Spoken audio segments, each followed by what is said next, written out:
자, 난수공은요, 말씀드린 것처럼 1970년대 우리나라 문학의 테마는 산업화입니다.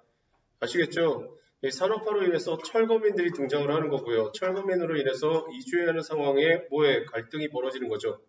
이거는 개인과 개인 간의 갈등이라고 말할 수도 있고요. 개인과 사회와의 갈등이라고 말할 수도 있어요. 아시겠죠? 조세희가 쓴 거는 연작소설이라고 했죠. 전체 12편 중에서 네 번째가 바로 난소공이라고 했죠. 그죠? 그리고 제1편이 메비우스 시티도 또 상당히 좀 유명하고요. 또 이 작품의 특징이 바로 뭐라고 했어요? 난소공을 갖다가 1편, 2편, 3편으로 또 그 안에서 쪼갰다 그랬죠. 그죠? 그래서 1편은 첫째인 누구? 영수가 서술자이고 1인칭 나고 그 다음에 주인공이죠. 그래서 1인칭 주인공 시점은 다 똑같은데 서술자가 맏형인 영수고 2편은 둘째인 영호 세 번째는 영희 이렇게 나뉩니다. 특징을 알아두셔야죠. 그 중에서 이거는 바로 제 1편이고 1편이 누구? 서술자가 바로 영수인 거죠. 자, 이 작품은 이제 철거 개고장이 나온 거고요. 철거 개고장으로 인해서 어쨌든 안 나올 거라고 생각은 안 한 거고요. 언제든 나오긴 나올 거다라고 생각했는데 드디어 철거 개고장이 나온 거죠. 그로 인해서 뭐 한다는 거예요? 가족이 이제 떠날 준비 또는 정든 집을 갖다가 잃어버릴 준비를 해야 하는 부분입니다. 그걸 갖다가 서술자인 누구? 영수가 서술하는 부분도 있고요. 내면 서술. 누누이 말하지만 작품 안에 내재하는 서술자가 등장인물의 내면을 서술합니다. 적어도 자기는 물론 자기를 제외한 나머지들은 서술할 수 없죠.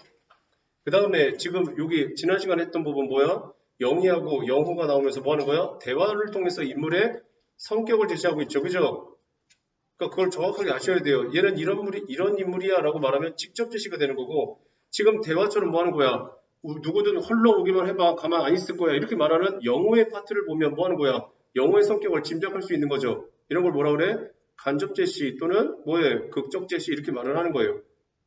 아시겠죠? 대화 중심이냐 서술 중심이냐에 따라 나눠야 돼요.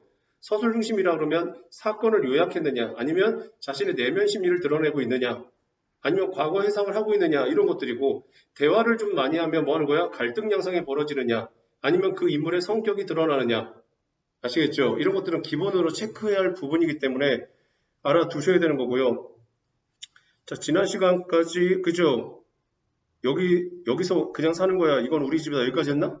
그죠? 그 다음부터 영호는요. 영호 앞에 하시고요. 영호는요. 성큼성큼 돌계단을 올라가 아버지의 부대를 마루 밑에 놓았답니다. 가로 자르시고요. 부대는 아까 뭐라 그랬어? 지난 시간에 부대 자루라 그랬죠? 부대 자루에 뭐가 들었어? 공구들. 그걸 누가 첫째인 영수가 아버지한테 빼앗은 건 아니고 그냥 이렇게 좀 넘겨받은 거죠? 그걸 다시 동생인 영호가 물려받은 거죠? 아니, 넘겨받은 거죠? 아시겠죠? 그걸 집에 와서 이제 뭐 한 거야? 마루 밑에다가 놓은 겁니다. 가로 닫으시고, 가로 신문 써놓으세요. 뭐라 써놔? 쉽게 집을 떠나거나 포기하지 않겠다는 영호의 의지입니다. 요거는 철거 직전의 영호예요. 그러니까 이것도 솔직히 말하면, 냉정하게 말하면 과거의 영호입니다. 왜냐면 지금 시점에서는 뭐하니까 이미 철거 개고장이 나왔잖아. 그치? 정확하게 지금 서술하는 시점에서 말하면 과거라고요. 이 글을 전체 서술하고 있는 시점에서 말하면 요때 모습도 과거라고요. 그 얘기를 한 거예요. 근데 머지않은 과거죠. 어렸을 때보다는 철거 개고장이 나올 그 당시의 과거고 이후에 이제 철거 개고장으로 인해서 뭐 한 거야? 철거가 개시가 되겠죠? 철거가 개시가 되고 난 다음에 마지막 날을 갖다가 영희는 잃어버린 상황하고 찾으러 다녔는데 못 찾은 거고 남아있는 가족들이 뭐 하는 거야? 마지막 집에서 지섭이라는 뭐 하는 거야? 좀 대학생이죠. 과외하는 대학생이에요. 그 대학생과 같이 소고기를 구워 먹고 있어요. 얘가 다른 집, 주변의 집은 다 헐렸는데 우리 집만 남은 거죠. 그때 웬 남자하고 서류를 뜬 남자가 우리 집 근처로 가까이 와요. 뭐 하려는 거야? 철거하러 오는 거예요. 그리고 우리는 그 집에서 마지막 식사를 하는 부분도 나온다고요. 그러니까 약간씩은 서술하는 시점에 의하면 약간씩의 과거예요. 아시겠죠? 물론 이 장면에서는 당연히 지금인 거고. 그 얘기를 좀 구분하셔야 돼요. 한 달 앞에 그러시고요. 한 달 전만 해도 그런 이야기를 하는 사람이 있었다. 가로 다니시고요. 그런 사람은 누구야? 어느 사람이야?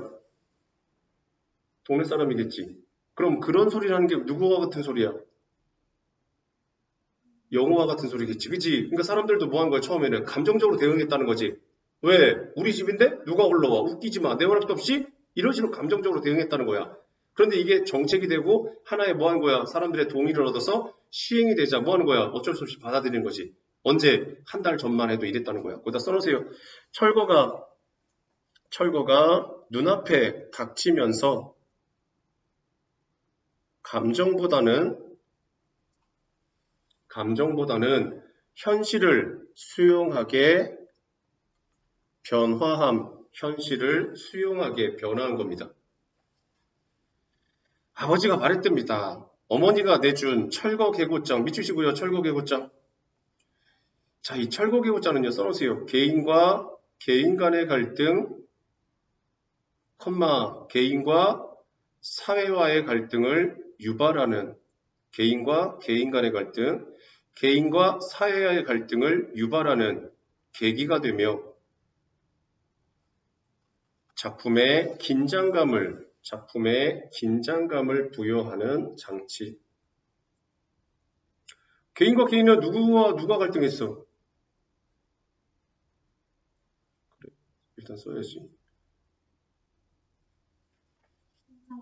긴장감을 유발하는 장치. 개인과 개인은 누구야? 바로 앞에 있었잖아. 영호하고 영희 또는 영수. 그지? 홀로 오기만 해봐. 이거 영호하고 개인 간의 이게 철거 계고장이 오고 난 다음부터 뭐 한다는 거야? 집을 지키느냐 마느냐에 대한 가족끼리였던 이견도 있었던 거지. 그 다음 개인과 사회의 갈등은 당연히 제도라는 거지. 그지? 아시겠죠? 그거 알아두시고. 그 다음 시 앞에 오르시고요. 시에서 아파트를 지어놨다니까 얘기는 그걸로 끝난 거다. 가로다시고요. 누가 말한 거요? 아버지. 써놓으세요. 아버지의 체념적 태도, 현실을 직시. 아시겠죠? 이런 거 나오면 아버지의 태도와 유사한 것을 해놓고 고전문학 선지로 줄 수도 있죠. 그죠? 가장 대표적인 게 뭐 있어? 유리왕의 황조가 같은 게 체념적이죠. 그죠?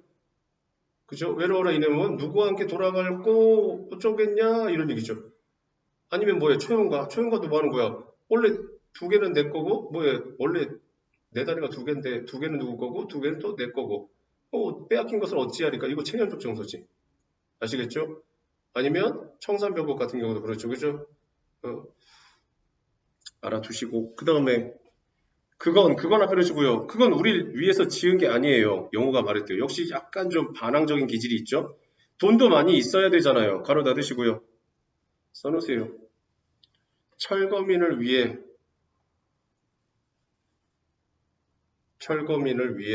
재개발을 시행하지만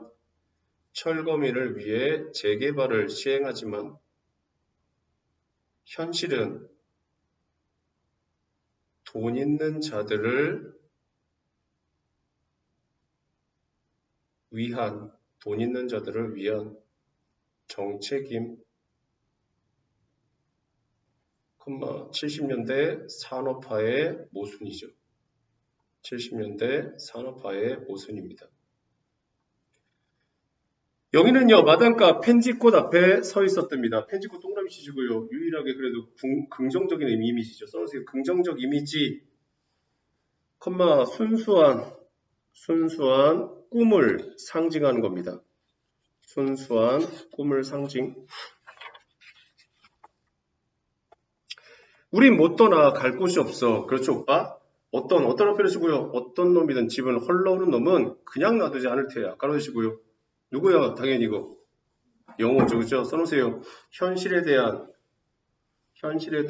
분노로 감정적 억지를 부리는 영어입니다.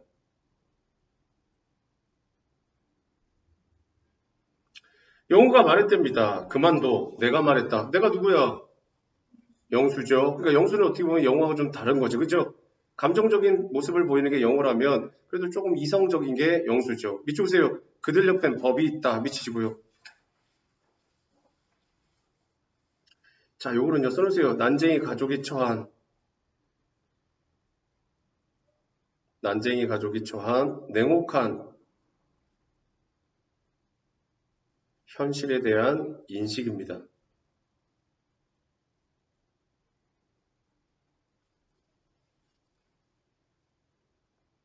아버지 앞에 하시고요. 아버지 말대로 모든 이야기는 끝나버린 것이나 마찬가지였대요. 가로 닫으시고요. 써놓으세요. 난쟁이 일가에게 아무런 해결책이 마련되어 있지 않은 현실이죠. 그럴 수밖에 없죠. 제도가 이런 걸 뭐 어떻게 하겠어, 개인이. 마당가 펜지꽃 앞에 서 있던 영희가요, 고개를 돌렸답니다. 영희는 울고 있었대요. 어렸을 때부터 영희는 잘 울었대요. 그때 나는 말했대요.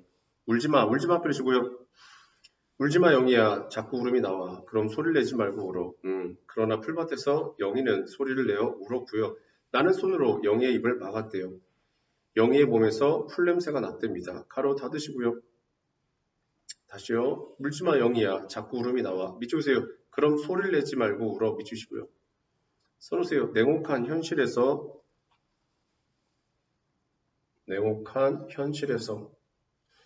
아픔을 속으로 삼키지 않으면 살아가기 어려웠던 아픔을 속으로 삼키지 않으면 살아가기 어려웠던 현실. 그러나 풀밭에서 영희는요, 소리를 내어 울었대요. 나는 손으로 영희의 입을 막았대요. 영희의 몸에서는요, 풀냄새가 났답니다. 가로 닫으시고요. 자, 가로친 부분, 이제 뭐로 넘어가는 거야? 가로친 부분. 이 앞에 한번 봐봐. 영희는 울고 있었지, 그지? 어렸을 때부터 영희는 잘 울었지. 그때 나는 말했다. 그때가 언제야? 아, 과거지. 그래서 지금 영희야 울지 마. 자꾸 울음이 나와. 그럼 소리 내지 말고 울어. 풀밭에서 영희는 갑자기 풀밭이 왜 나와? 그잖아. 여기 풀밭 아니었잖아. 아까 집에서 뭐 하는 거야? 홀로 오기만 해봐. 하면서 영호가 말하던 야, 그들 옆에 법이 있어. 뭐 이 부분이잖아. 그지? 근데 갑자기 풀밭이 나왔잖아. 가로치면 뭐라고 써야 돼? 현재에서 과거로 회상이라고 써놓으세요. 현재에서 과거로 회상하는 부분이에요. 그만 찍고 역순행이죠?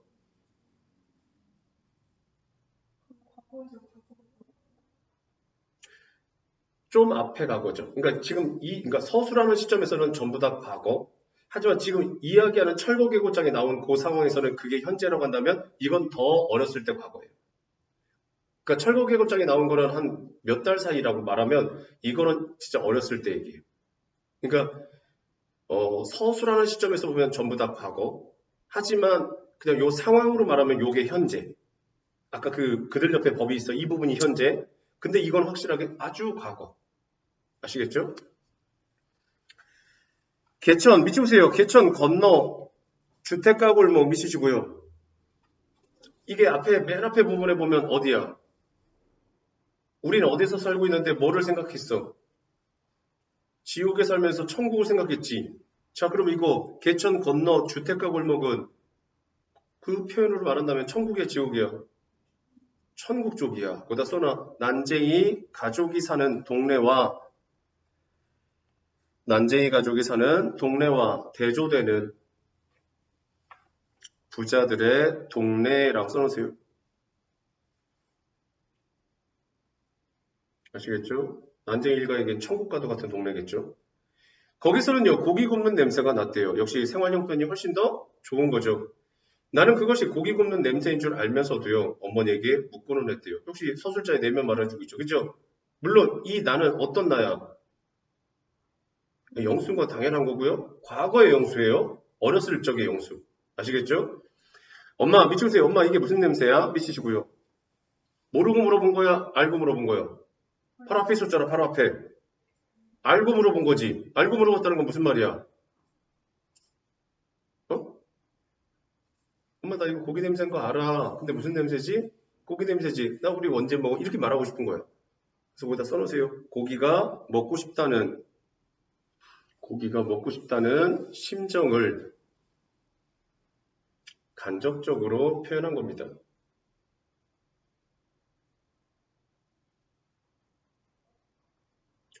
어머니는 말없이 걸었대요. 미치시고요. 엄마 말없이 걸었다는 건 무슨 말이야? 무슨 냄새인지 모르는 거 아니겠지 당연히? 그 뭐야? 그냥 무시하고 싶은 거지. 자식을 무시하고 싶은 게 아니라 뭐 하는 거야? 사줄 수 없으니까 딱히 데리고 가고 싶지가 않은 거야. 거기다 써놓으세요. 고기 반찬을 못 해주는 미안함으로, 고기 반찬을 못 해주는 미안함으로 일부러 못 들은 척 걸어가는 의도적 행동.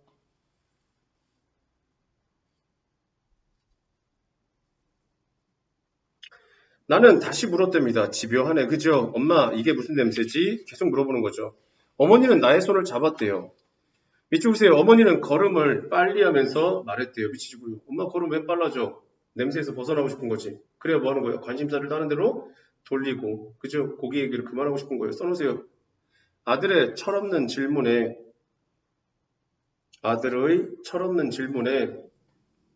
속이 상한 어머니의 의도적 행동이죠. 속이 상한 어머니의 의도적 행동. 고기 굽는 냄새 난다. 우리도 나중에 해먹자. 나중에 언제? 그러니까 영수, 과거 어렸을 때 영수는 상당히 집요했던 거죠. 그죠? 그만큼 배고픔이 컸을 수도 있고, 아니면 고기를 먹고 싶은 욕망이 컸을 수도 있는 거죠. 가난하니까. 자, 빨리 가자. 어머님 말했대요. 너 앞에 어르시고요. 너도 공부를 열심히 하면 좋은 집에 살 수 있고, 고기도 날마다 먹을 수 있단다. 가르쳐주시고요. 자, 이건 어머니의 궁색한 변명으로 과거 그 시절에 먹이지 못하는 현실에 대한 희망사항이라고 써놓으세요.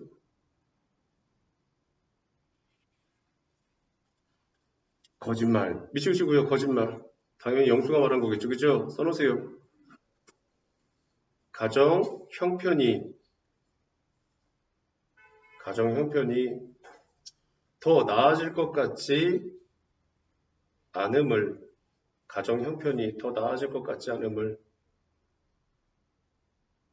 느꼈던 어린 시절의 영수, 반항심리, 어린 시절의 영수, 반항심리죠. 어머니 손을 뿌리치면서 내가 말했대요. 아버지는 나쁜 사람이야. 미치시고요. 이 부분은 아셔야 돼요. 이때 나쁘다라는 의미를 좀 잘 구분하셔야 됩니다. 써놓으세요. 아버지의 경제적 무능력에 대한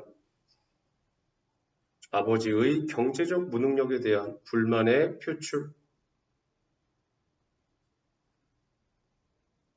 콤마 찍고 철없던 어린 시절이라고 하나 써놓으세요.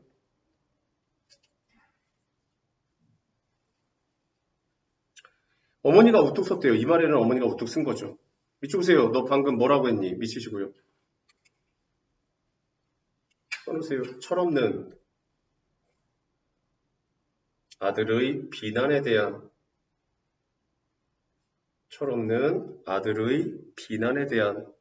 분노라고 써놓으세요. 어머니의 분노.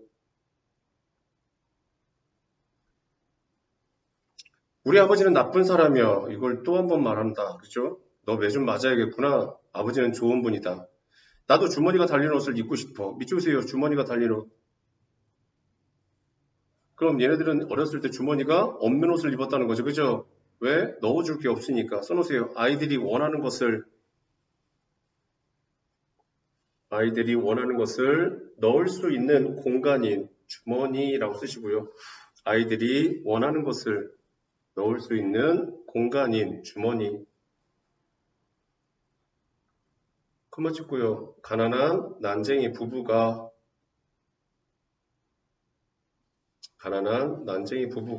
아무것도 해줄 수 없기에 주머니 없는 옷만 입혔던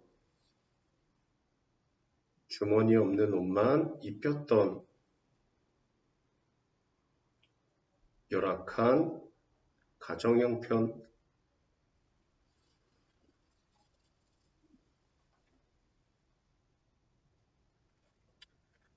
빨리 가자. 엄마 앞에 이러시고요. 엄마는 왜 우리 옷에 주머니를 안 달아주지?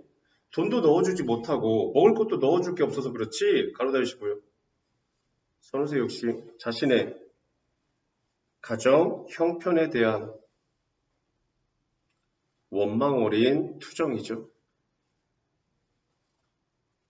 어렸을 때니까 당연히 뭐 이건 뭐 그럴 수밖에 없죠. 철없는 애가 뭘 알겠어. 당연히 당장 배고픈 게 큰 거죠. 아버지에 대해 말을 막 하면 너 왜 맞을 줄 알아라. 아버지 앞에 이러시고요. 아버지는 악당도 못돼. 악당은 돈이나 많지. 가로다니시고요. 자, 가르치면 써놓으세요. 어떤 수단과 방법을 써서라도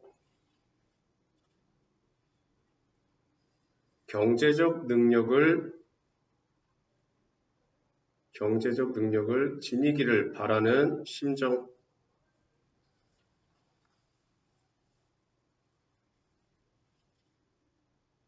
콤마 악당과 돈 많은 사람을 동일시하여 가진 자의 부도덕함을 비판하는 겁니다.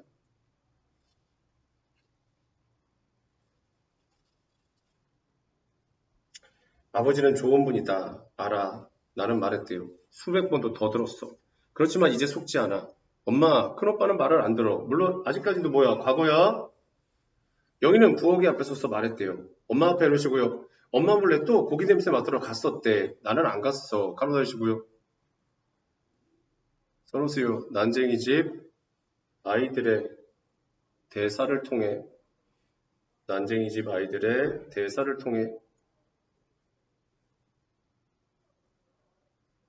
과거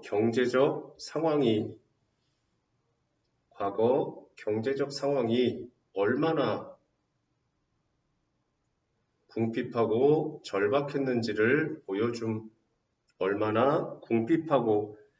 절박했는지를 보여주는 겁니다.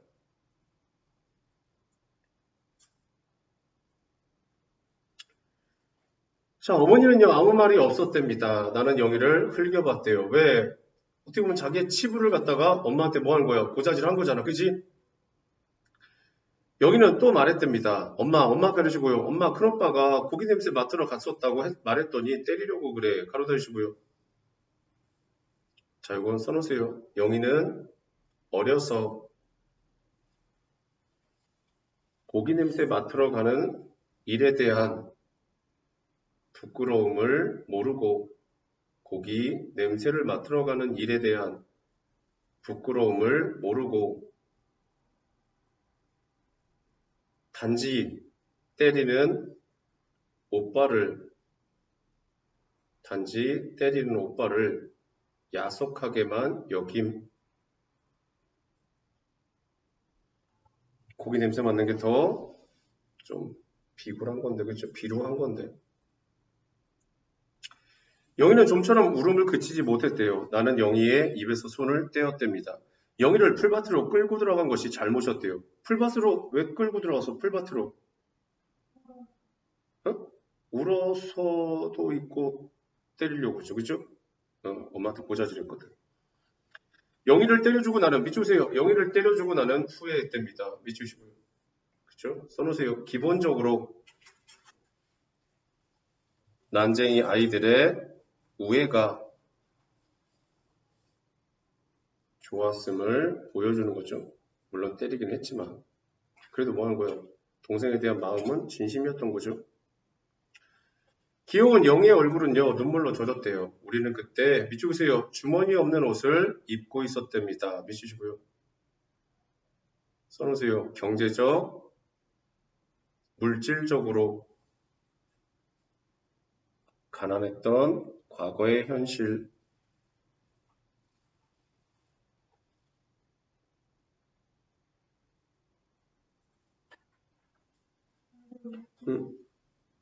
가난했던 과거의 현실.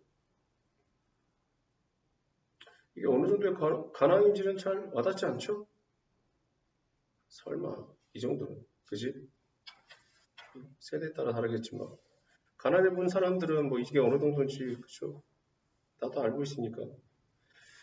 아버지 앞에 걸으시고요. 아버지는요 철거 계고장을 마루 끝에 놓고 책을 읽었대요. 가로다 주시고요. 뭐라고 써야 돼? 이거 이거 뭐라고 써야 돼? 어? 그죠?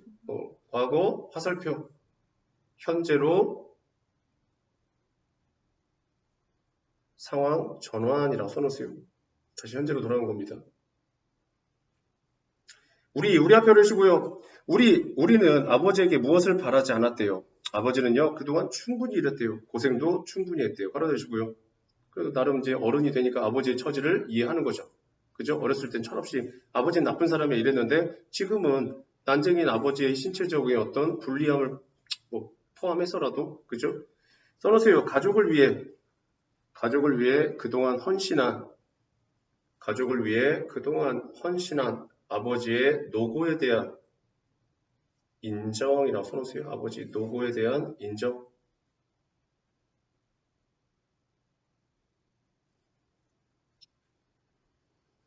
아버지만 고생을 한 것이 아니었대요. 아버지 앞에 두시고요. 아버지의 할아버지, 할아버지의 아버지, 그 아버지의 할아버지, 또 대대로 거슬러 올라갔대요. 깔아두시고요. 써놓으세요. 대대로 지속되어 온 가난한 민중들의 고단한 삶의 모습이죠.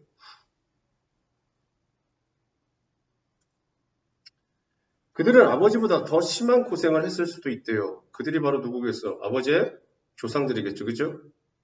나는요, 공장에서 이상한 매매 문서를 든, 이쪽이세요. 원고를 조판한 적이 있답니다. 이쪽이시고요.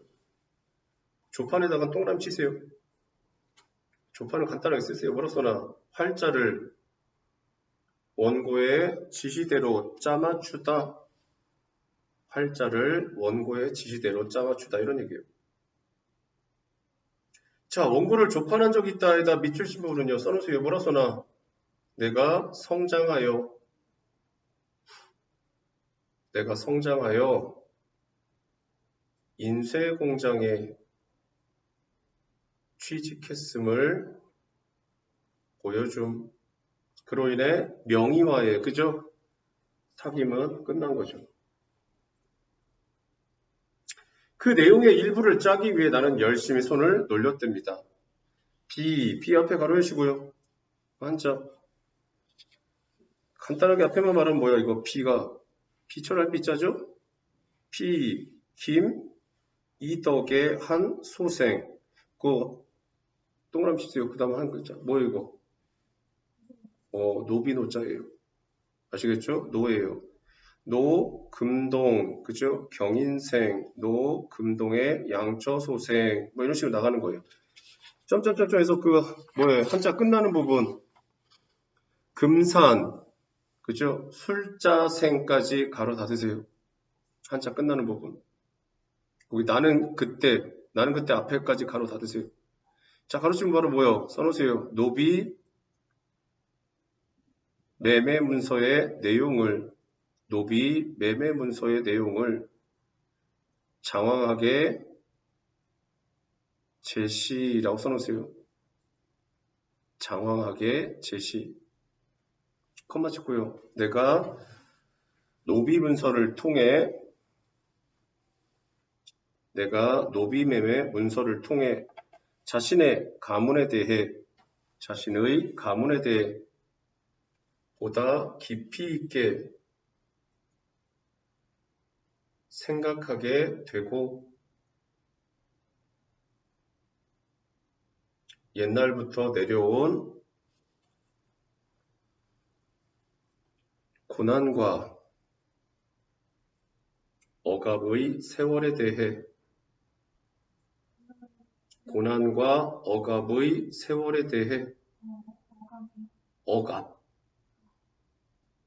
억압의 세월에 대해 눈뜨는 계기가 됨.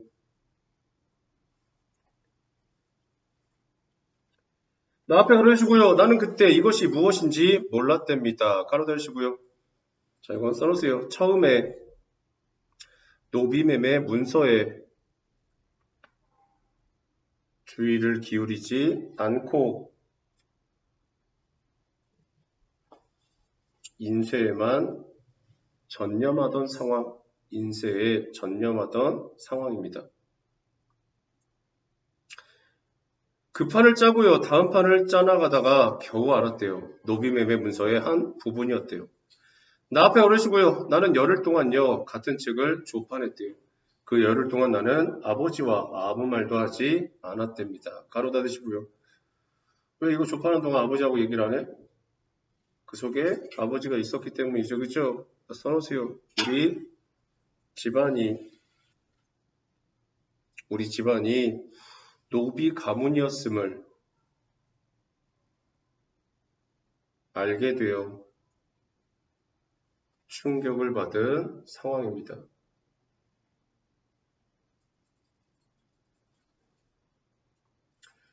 어머니하고도요, 이야기를 하지 않았답니다. 당연히 어머니도 똑같았다는 거죠. 나는 앞에 가로 열시고요. 나는 어머니의 어머니, 어머니의 할머니, 할머니의 어머니, 그 어머니의 할머니들이 최하층 천인으로서 무슨 일을 해왔는지 알고 있었대요. 가로 닫으시고요. 써놓으세요. 뭐라 써나? 자신의 외가 쪽도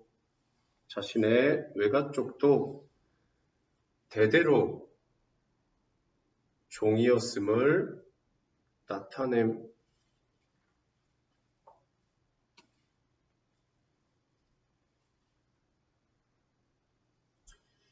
자, 거기 하나에다가 생각나는 게 있어서 죽었지만 서정주가 있죠, 그죠? 서정주의 기쪽도가 유명하지만 그거 말고 서정주의 자화상이라는 작품이 있어요. 이거 아셔야 됩니다. 자화상 하면 윤동주의 자화상이 유명하죠? 우물 들여다보는 거 그거 말고요. 서정주의 자화상이 무슨 내용이냐면 아비는 뭐예요? 노비예요. 노비라고 나와요. 그 다음에 어미는 임신했는데 신게 먹고 싶어요. 뭐 귤 종류 같은 거. 그런데 먹을 수가 없어요. 뭐 때문에? 가난 때문에요.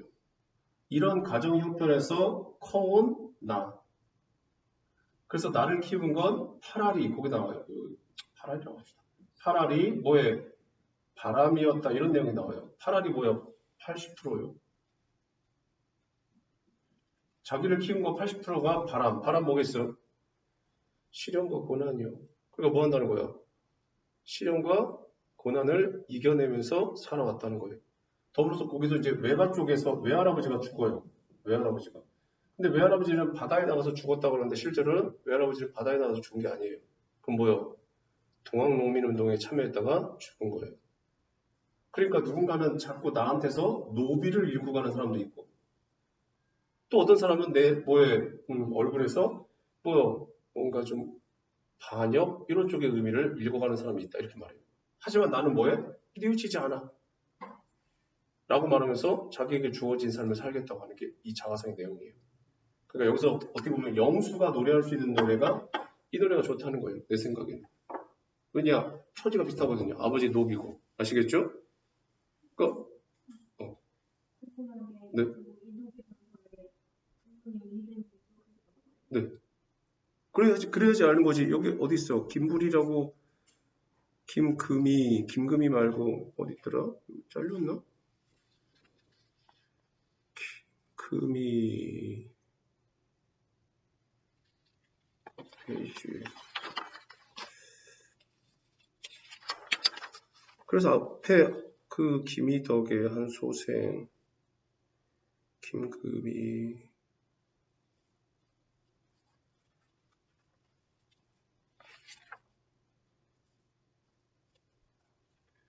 다양초 소생 석이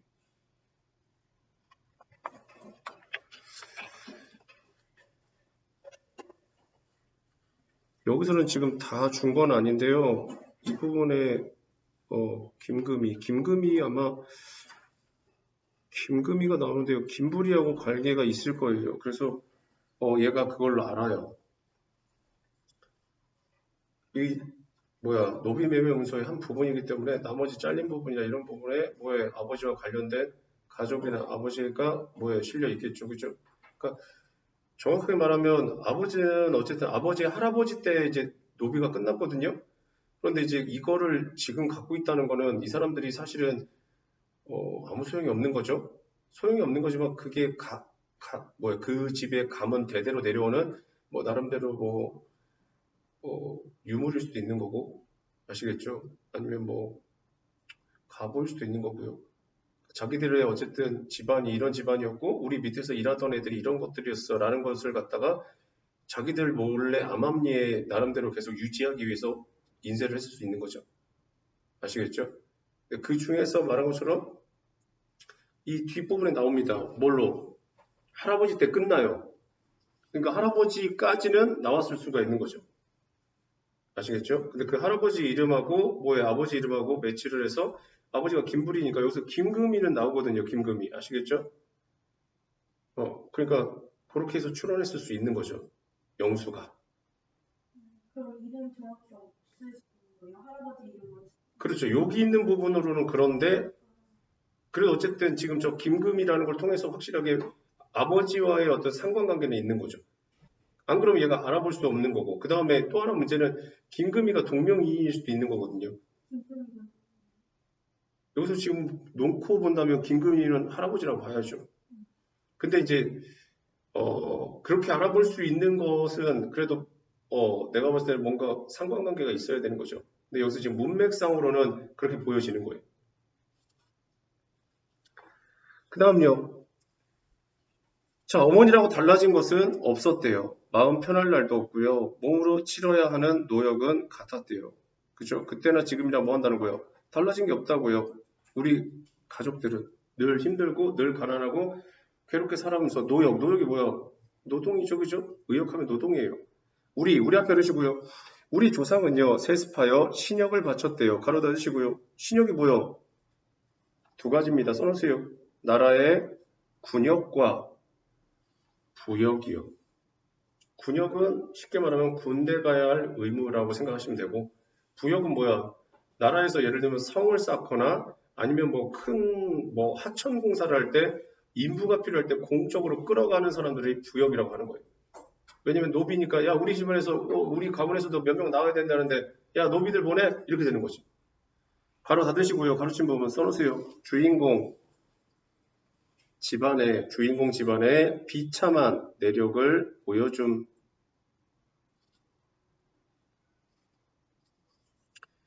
우리의 조상은요 상속. 그렇죠. 상속은 당연히 뭐겠어요. 그 주인이 죽을 때쯤 되면 아들이나 자식들에게 뭐 하는 거예요? 물려주겠죠? 그 다음에 매매는 뭐 하겠어? 주인이 야 집안이 좀 어려워졌는데 야 노비 하나 팔자. 그렇잖아. 팔 수 있는 거고. 기증은 말 그대로 뭐 하는 거야? 예를 들면 관청이나 아니면 관아에 마침 뭐 하는 거야? 일손이 딸려. 그럼 뭐 하는 거야? 사또 내가 저희 노비 하나 기증할게요. 그래서 던져줄 수 있는 거겠죠. 공출은 뭐요? 집중하시고 공출이 아까 말한 부역 같은 거예요. 공출은 뭐냐? 공적으로 빼앗아 가는 거예요. 예를 들면 아까 말한 것처럼 뭐해? 야 이번에 그 경복궁이 불탔어? 경복궁을 재건하는데 뭐 하는 거야? 일손이 필요해. 그럼 뭐 하는 거야? 도성에 있는 가문에서는 뭐해?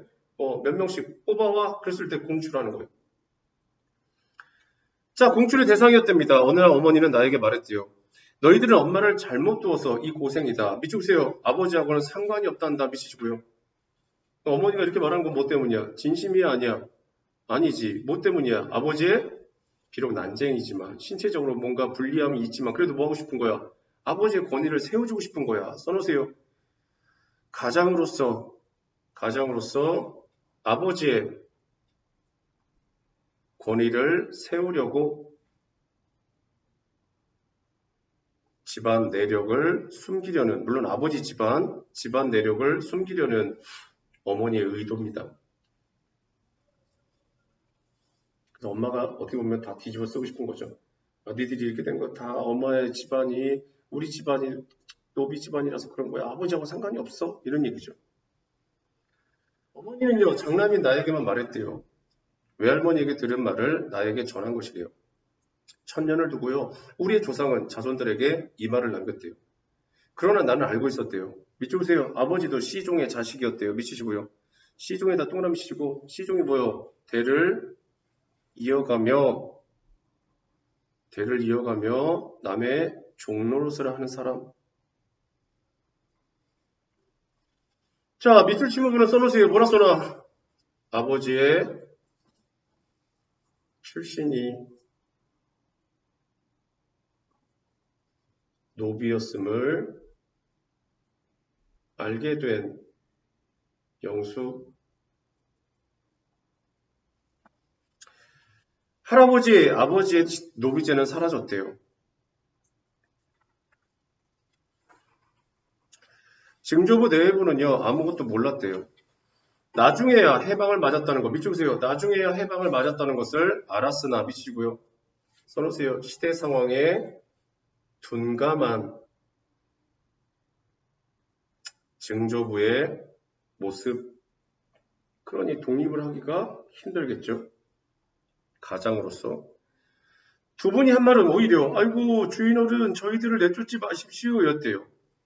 할아버지는 달랐대요. 미치고요. 그러니까 쉽게 말하면 뭐 한 거야? 지금 영수가 있으면 아버지가 김불이잖아. 그지? 그 아버지의 할아버지인데 그 할아버지 때 노예가 해방되면서 동시에 아버지 또 뭐에 영향을 미친 거지. 그러니까 아버지 때에도 그러니까 할아버지 때에도 뭐 한 거야? 노예가 해방된 거지. 이거 이해해? 아니 아버지는 아직 안 태어났다고 치면 영수의 할아버지가 아들이었고 증조부가 부모였다는 거야.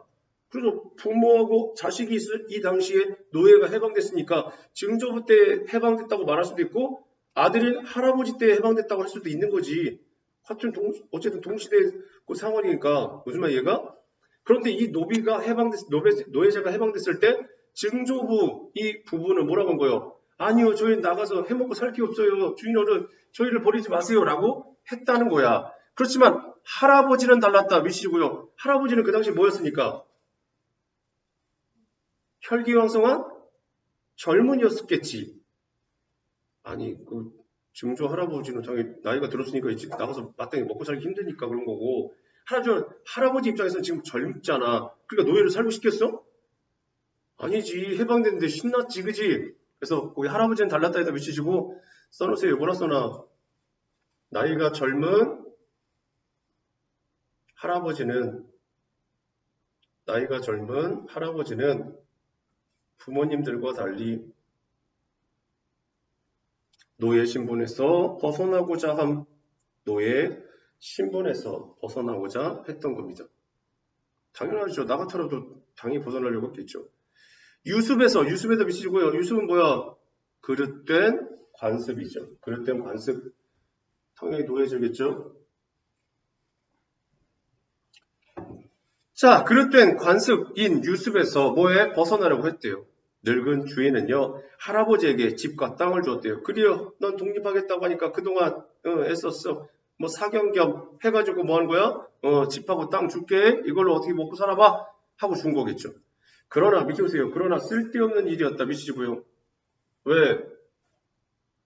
할아버지도 맨날 배운 게 뭐겠어? 증조 할아버지 할머니 밑에서 뭐 하겠어? 시키는 것만 했겠지. 근데 자기의 어떤 독자적인 재산이 생겼잖아. 당연히 운용할 능력이 있으면 다행이었는데 불행히도 없는 거지. 그러니까 뭐야? 밑 빠진 독에 물 부은 격이지. 이해가 심? 써놓으세요. 뭐라 써놔? 할아버지의 무지로 집과 땅을 모두 잃어버림. 그러니 뭐 하겠어요? 무식하니까 계속 가난해지는 거죠. 그게 대대로 이어지는 거예요. 못 배우니까. 모르는 앞에 주고요. 모르는 면에서는 할아버지나 증조부나 같았대요. 가로주시고요. 둘 다 똑같이 답답했다는 거죠. 써놓으세요. 세상 물정이나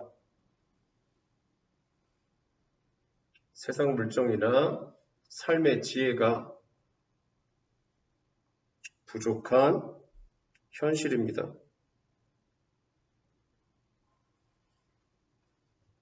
등조부대까지는요, 선조들이 살아온 경험이 도움이 되었대요. 그러겠죠. 그러니까 등조부 때는 아무래도 뭐 한다는 거야? 구한말이나 그 정도였으니까 선조들이 살아온 뭐의 경험, 무슨 경험이겠어? 아니 무슨 뭐 있겠어? 농사 지었겠지. 야 이때 되면 막 뭐 내기하는 거요. 야 이때 되면 추수하는 거요. 이런 경험이 도움이 되었겠지. 하지만 뭐 한다는 거야? 구한말 지나고 난 다음에 일제강점기로 들어서면서 뭐 하겠어? 세상이 바뀌었지. 아무래도 산업화가 됐는데 할아버지 때에는요 그것이 도움을 주지 못했대요. 그렇죠. 그러니까 농사나 짓는 거에는 좀 도움이 될까? 그 외에 뭔가 먹고 살거나 돈을 좀 모으거나 뭐 이런 것들에는 뭐 하는 거야? 도움이 안 됐다는 거죠. 농사 지식이. 할아버지에게는요 어떤 교육도 없었대요. 물론 농사 교육은 좀 있었겠지, 그지? 하지만 여기서 말하는 교육은 어떻게 보면 세상에 진출할 수 있는 기본적인 교육이겠지. 경험도 없었대요. 할아버지는요, 미치보세요. 할아버지는 집과 땅을 잃었대요. 미치시고요. 써놓으세요.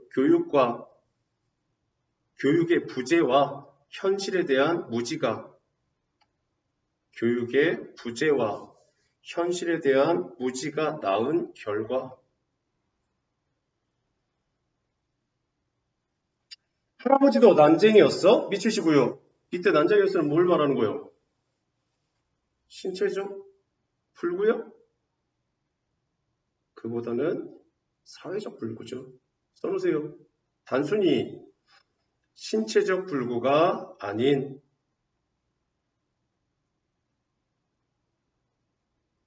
노동자 빈민의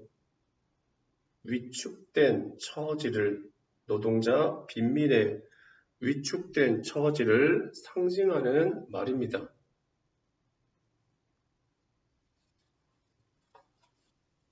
언젠가 영호가 물었답니다. 나는 미치세요. 나무는 영호의 머리를 쥐어박았대요. 미치시고요.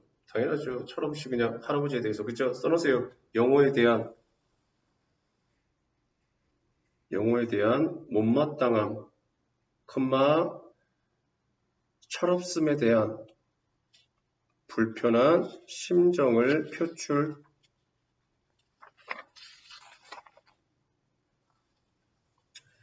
좀 큰 영호는 말했대요. 좀 큰 영호에도 미치고요. 여기 어떻게 보면 최근이죠. 그죠? 아시겠죠? 전에는 좀 어린 거고. 써놓으세요. 과거보다 상황 판단이 좋아진 성숙해진 영어입니다. 성숙해진 영어. 왜 앞에 주시고요? 왜 지난 일처럼 시시하는 거야? 변한 것도 없는데 우습지 않아? 가로다 주시고요. 누가 말한 거요? 영어가. 어떻다는 거요? 노비의 가문이라는 것에 대해 뭐해? 달라질 것도 없는데 뭘 쪽팔려 해? 대놓고 말하면 되지. 이런 얘기죠. 써놓으세요. 종살이와 같은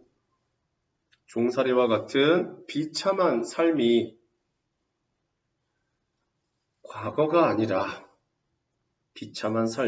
과거가 아니라 현재 지금까지도 이어지고 있다는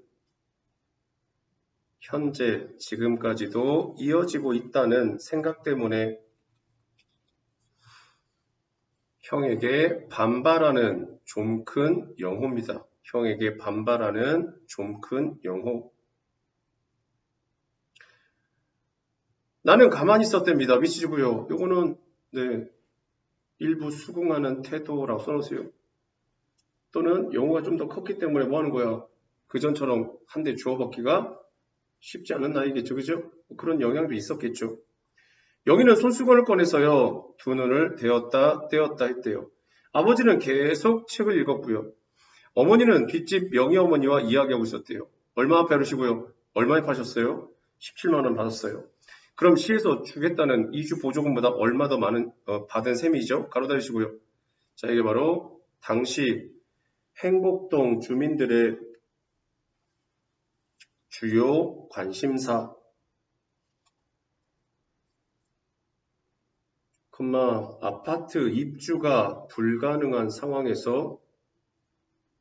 아파트 입주가 불가능한 상황에서 이주 보조금을 이주 보조금이라고 말해도 되고 아니면 뭐예요? 입주권 판매금이라고 해도 돼요. 입주권의 금액, 입주권 금액을 더 받고 싶은 심정이라고 써놓으세요.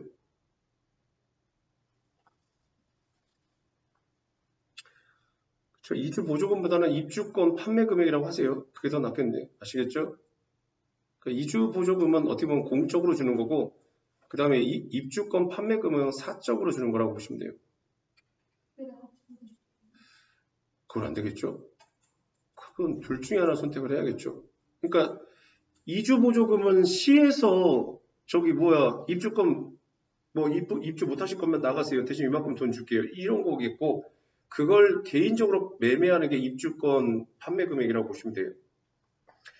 2만 원 더 받았어요. 시세 차이가 나는 거죠. 영희 앞에 열으시고요. 영희에도 어차피 아파트로 못 갈 거 아니에요. 가로다니시고요.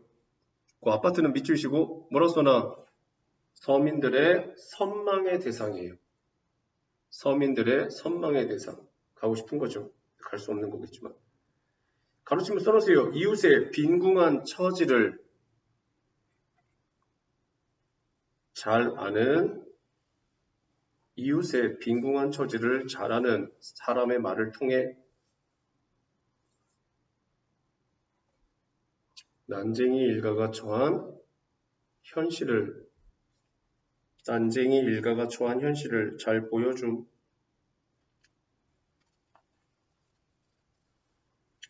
무슨 돈이 있다고. 분양 앞에 열으시고요. 분양 아파트는 58만 원이고 임대 아파트는 30만 원이래요. 거기다가 어느 쪽으로 가든 매달 15,000원씩 내야 된대요. 가로대시고요.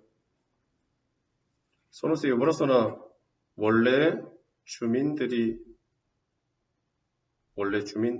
쉽게 살 수 없는 조건이라고 써놓으세요. 그러니 당연히 뭐 하겠어? 이건 서민들을 위한 정책이 아니라고 보여지는 거죠. 그래, 입주권을 다들 팔고 있나요? 영희도 서두르세요. 밑줄으세요. 어머니는 괴로운 얼굴로 서 있었다. 미시고요. 써놓으세요. 이러지도 저러지도 못하는 어머니의 고뇌라고 써놓으세요. 어머니의 고뇌. 쉽게 팔자니 뭐 한다는 거야? 쉽게 팔자니 가격이 더 올랐을 때 괴로워지겠지. 단 5,000원이나 10,000원 더 받았다고 생각해봐. 얼마나 열받겠어. 단 한 푼이 아쉬운데. 그렇다고 안 팔자니 뭐 한다는 거야 지금. 명희 엄마가 와서는 이게 뭐야? 꿔준 돈 내놓으라는 거야. 얘가? 그러니까 명희 엄마가 자꾸 와서 이렇게 어떻게 됐어요? 이렇게 얘기하는 거 보면 빨리 우리 돈 줘야. 그러니까 명희 엄마 이제 뒷부분에 나오지만 뭐 하는 거야? 영희 엄마가 언제든지 우리는 다 집을 헐었으니까 영희 엄마가 꿔간 돈만 갚으시면 우리 그냥 바로 떠나게요. 이렇게 말해요. 아시겠죠? 그러니까 영희 엄마한테는 빨리 명인의 돈을 줘야 되는데 그렇다고 해서 지금 그냥 확 팔아서 줬다가 시세가 조금 더 올라가 봐. 그잖아. 이 빚도 갚아야 되는 남은 돈 차익이 적어지는데. 아시겠죠? 그 컴마 찍고 한자성은 뭐요? 사면초가 진퇴양난, 진퇴유곡이라고 그러죠. 자, 뒷부분 줄거리. 행복동 주민들 대부분은요, 투기업자에게 입주권을 팔고 동네를 떠난대요. 이 투기업자의 가장 대표적인 게 바로 누구야? 검은색 승용차를 탄 부동산업자죠. 영희가 따라가는. 아파트에 입주할 능력이 안 되는 나의 가족들을 역시요, 다른 이웃들처럼 입주권을 판대요. 전세금을 빼주느라 명인에게 뭐에 빌린 돈을 갚고요. 난이 남는 것이 거의 없대요. 그러니까 아까 명인의 돈 갚아야 되는 거죠. 그죠? 그런데 이사 가기 전날 아버지와 영희는 사라진대요. 이후 영희는요, 자기네 집 입주권을 산 남자를 따라가. 이게 바로 부동산업자죠. 그 남자의 집에서 돈과 입주권을 훔쳐 도망쳐 나온대요. 이거는 이제 영희 파트에서 잘 나와요. 아시겠죠? 좀 더 디테일하게. 혼자 동사무소에 가서 입주 신청을 한 영희는요, 예전에 살던 집으로 돌아오지만 가족들은 이미 다른 데로 성남으로 떠나보내요. 아시겠죠? 이사를 가버린대요. 여기는 동네 아주머니들로부터 뭐에 아버지가 그동안 일하던 벽돌 공장 굴뚝에 올라갔다가 죽었다는 소식을 전해 듣는 거죠. 비극적인 결말 하나만 써놓으세요. 공장 굴뚝에 올라갔다가 죽었다는 소식을 전해 듣는다에다가 비극적인 결말이라고 쓰세요. 그런 얘기죠. 자, 내용 정리합시다. 자, 갈래는요, 중편 소설 하나 쓰시고요. 중편, 사이즈가 좀 커요. 중편 소설, 컴마, 연작 소설, 가로 열고 전체 12작품 중에 네 번째.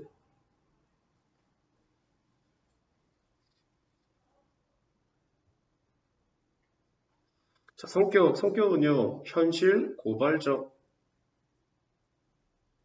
컴마, 사실적, 컴마, 비판적. 배경은 당연히 70년대 서울의 무허가 판자촌.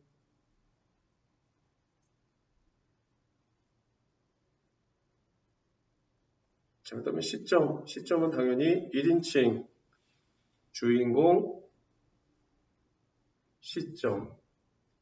가로 열고 1부는 영수, 2부는 영호, 3부는 영희가 주인공이자 서술자.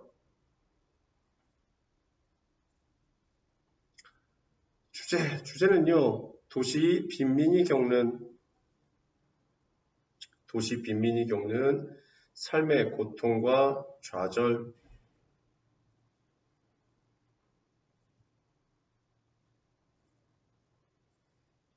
자, 특징 첫 번째, 과거와 현재의 교차, 컴마, 서술자, 교차, 구성이, 서술자, 교차, 구성이 돋보임. 즉, 과거에서 현재로 교차하는 게 나오고요. 그 다음에 뭐에? 서술자가 1부, 2부, 3부에 따라서 교차하고요. 아시겠죠? 두 번째, 상징적 기법을 적절히 구사. 상징적 기법을 적절히 구사. 예를 들면 뭐에 벽돌 공장 같은 것들, 아니면 펜지꽃 이런 것들이 상징적 기법을 갖고 있는 거죠. 세 번째, 뭐라고 써야 돼? 반어적 명칭을 통해 주인공 일가의 힘든 처지를 보여줌.